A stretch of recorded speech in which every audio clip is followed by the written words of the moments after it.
Welcome to our highlight video of our weekly webinar, Paperless Learning. This week, we spoke about classroom management in a remote setting. So what we're going to be doing today is going over the main points of our webinar from this week and discuss a few different questions and points that some of our attendees brought up that we think would be really important to address. So this might look familiar to you. This is an actual post that a teacher posted to a teacher group. We changed the name to Thomas, but you can see the idea behind it. So Thomas did not want to turn on his camera or microphone, and the teacher did not know what to do. So we know that there's a lot of different issues that are popping up for a lot of teachers in a virtual setting. So whether this means that students don't want to turn on their camera or microphone, whether it means that they're talking over the teacher when they're trying to teach, or we've heard some stories about teachers being turned into memes. So how do we get around these different issues? We're here to help. So as we know, difficult students are a very big part of classroom management. And how do you deal with difficult students? So one way that you can try to avoid these issues is to set expectations early. So from the start, if you set your expectations early, there will be less room for arguments.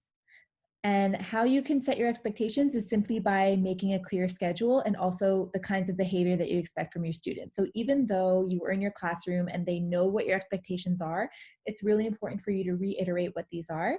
And in terms of your schedule, we spoke a little bit about this in our lesson plan webinar, but all in all, just make sure that your students know exactly when they need to hand in which assignments.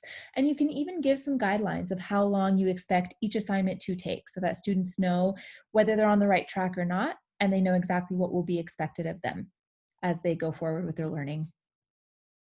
Another really important aspect is to know your platform. So this is probably one of the most important things. As we know, confidence is everything in teaching, and if you know your platform, you will come on more confident. So as long as you can navigate it properly and know exactly what features each platform offers. So whichever platform that you're using, go ahead and take the time to learn and practice. So practice with your loved ones, practice with your friends, start a meeting in whatever platform that you're using, and really take your time to go around it and learn all of the different features that it offers. So even I will speak a little bit about Zoom because this is one that we are familiar with over here at Paper, and also it's one that we know that a lot of teachers are using. So even just in Zoom, as the host, you will have the option to control whether or not your students have their microphone on. You can control whether or not their video is on. There is a raise your hand feature. So if ever their microphone is off, but they want to ask a question, they can press on the raise a hand feature. So there are different ways that you can get around these discipline issues. But the biggest thing would be to practice so you can come into your classroom confident, knowing exactly how to navigate your platform. And of course, pick your battles. So we're not going to win everything, and it's okay. How you can get around this is simply to set your limits. So what do you really want to focus your energy on? An example would be if we think back to Thomas, who didn't want to turn on his microphone or his video. We don't know why. We don't know if if maybe his environment is one that he doesn't want to share, if there are a lot of distractions around him, so he doesn't want to turn on his microphone. It is possible that he's just trying to annoy and make a problem in your class, but we have to be able to trust our students in this setting, and this isn't something that you want to focus your energy on. So instead, it's okay for you to tell your students, hey, I would prefer that you turn on your microphone and video if possible, but it's not necessary. So this is an example of picking your battles. And also be consistent in what you decide to focus your energy on and in what you decide to reprimand if it comes to that.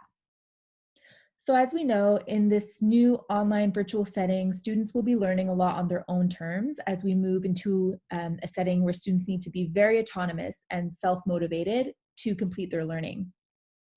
How we can help foster this independent work environment is simply with clear communication. So be consistent in the way that you speak to your students, so in the way that you communicate with them, whether this is by email or by sending in a one-pager, or if there's a classroom page where students can come and ask some questions, whatever this may be, pick one and stick to it, and use it as well to track any changes that you make to a lesson. And you can establish a class pattern, so clear schedules on when there will be different assignments, when there will be different lesson plans that you bring into the class as well. And another big part of management is simply setting up your classroom. So how do you set up your online classroom? You can decorate. So you can decorate your own space, so the physical space behind you. There are also some software that helps you create virtual backgrounds. So even in Zoom, you can upload your own background and have it there. So if there's a specific topic that you're teaching on, you can upload a picture and have it as your background as you teach. There are also some different software, like ManyCam is one that I really like to use with students. And what that is that it creates a lot of virtual props. So you can bring in some different props without having the physical prop, and just have it pop up on your screen. And as well, keep them engaged. This is going to be really important. So how do we keep them engaged? Make sure that your activities are interactive. So as we mentioned before, students are going to be very independent in this learning. So if you are making interactive activities that they are a part of, it will really help them be motivated and engaged throughout the class.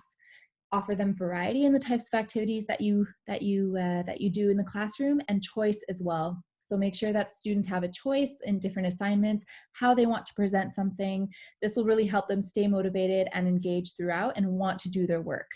Since now that we are competing with their distractions, we can't measure engagement like we could before. So it's up to us to try and give them activities that they want to do so that they can be successful in their learning.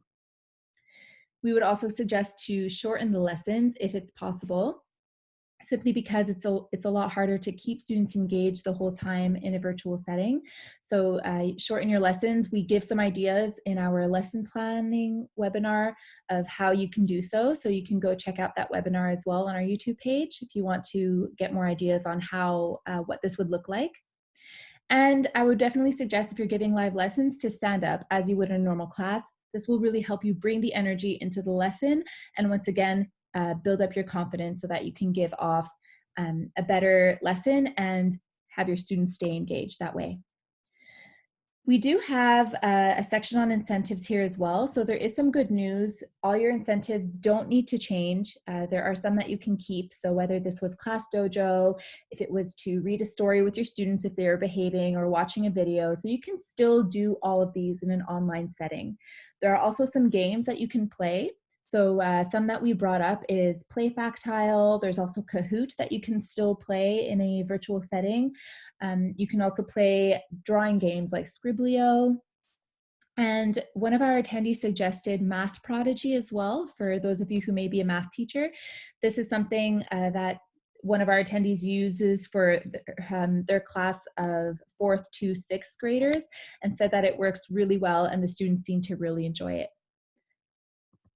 And make some time for breaks. So this is going to be more important than ever. It will really help us deal with and compete with the distractions that the student has. So make sure that you have more breaks than usual, and what these can be are simply brain breaks. And what we mean by brain breaks are little 2 to 5 minute activities in between random points in your lesson that you can just add. You can have 3 different choices, and you allow the student to choose which one they want to do, whether that's stretching or reading a quick article or watching a quick video. So just something, and it does not have to be related to the topic that you're teaching. This is the point of the brain break, is to really give the brain a quick pause to do something else so we can come back to the learning. And these are very small and short activities, so these will be important to put out throughout your lesson. So next week, we hope to see you there. We do have a webinar on teacher wellness and how to stay sane while staying safe. And we hope to see you there. You can find us on our blog at blog.paper.co.